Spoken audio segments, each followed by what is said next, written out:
The tragedy of Othello, the Moor of Venice, begins in the middle of an argument on the street. Now, you might think this is unusual, but it's Shakespeare. He does what he wants. Also, in true Shakespearean style, where we have layers on layers, this opening can be seen to be a reflection of the events of the play, where conversations and events are overheard and misinterpreted or misrepresented because a character doesn't know the true story. So many layers. The two men, Iago and Rodrigo, complain and bicker about the actions of a man throughout the scene.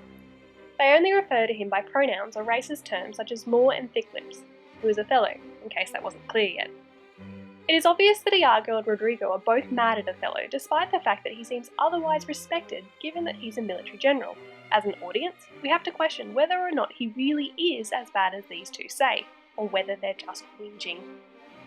Iago appears to be the most angry and spiteful as he talks at length about how he's been overlooked for promotion that he feels he deserves. He is especially bitter as he feels the person he has been overlooked for, Cassio, has no practical experience, and that having three of the city's elite great ones advocate for him means he should have been picked.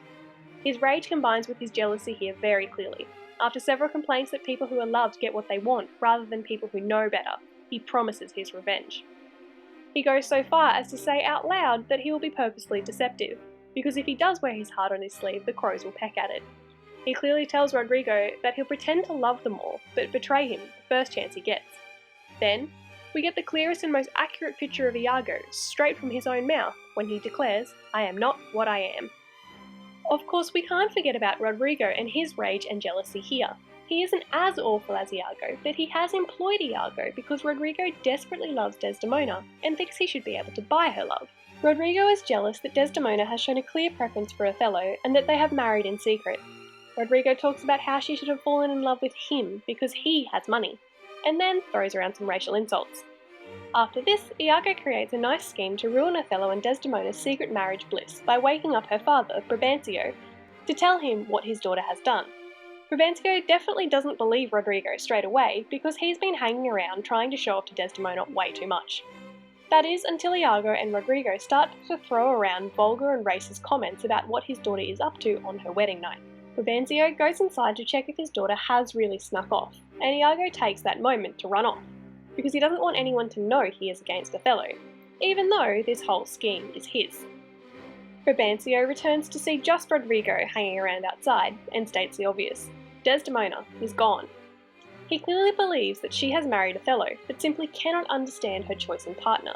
Remember, interracial marriage wasn't very popular at the time, and as we've already seen, racism was fairly common. Brabantio's only explanation then for why Desdemona has run off with the Moor is that she's been seduced through some sort of witchcraft. He simply cannot understand how his lovely daughter would be attracted to such a man unless she was under some sort of spell, and he repeats this charge more than once throughout the play.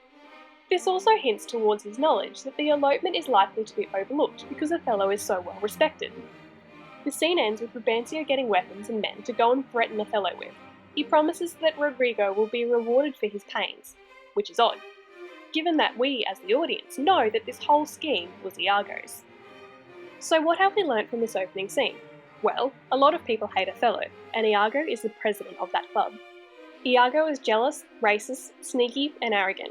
His hatred and jealousy seem to be driving the plot as he appears to be driving other characters to do his bidding. Iago also appears to be highly theatrical and almost like a comical villain who announces his evil schemes to the audience or other characters to get a reaction. It is also clear that he is very, very two-faced and someone we should keep an eye on for the rest of the play. Iago's ability to use other characters for his bidding is also clear through the other two characters we meet. Rodrigo is clearly foolish, easily persuaded and jealous when he can't get what he wants. He becomes Iago's first tool in the downfall of Othello. Brabantio also becomes a tool in the play, despite the fact that he is older and should be wiser given that he is a senator. He worries greatly for his darling daughter, an emotion that Iago finds easy to play on. Iago easily persuades Brabantio into going after Othello and hunting him down. The opening of the play doesn't introduce all characters, but it gives us a pretty clear representation of many of them. Our villain is established in Iago as he declares himself as one, and we see the scheme that he explains start to play out. So, from this opening, what do you think the major themes and attitudes of the play will be? What do you think will be valued and rewarded? Make sure that you're thinking about these questions as you're reading, and don't forget to take notes in the table that goes with this video, and then find quotes to help you in your revision.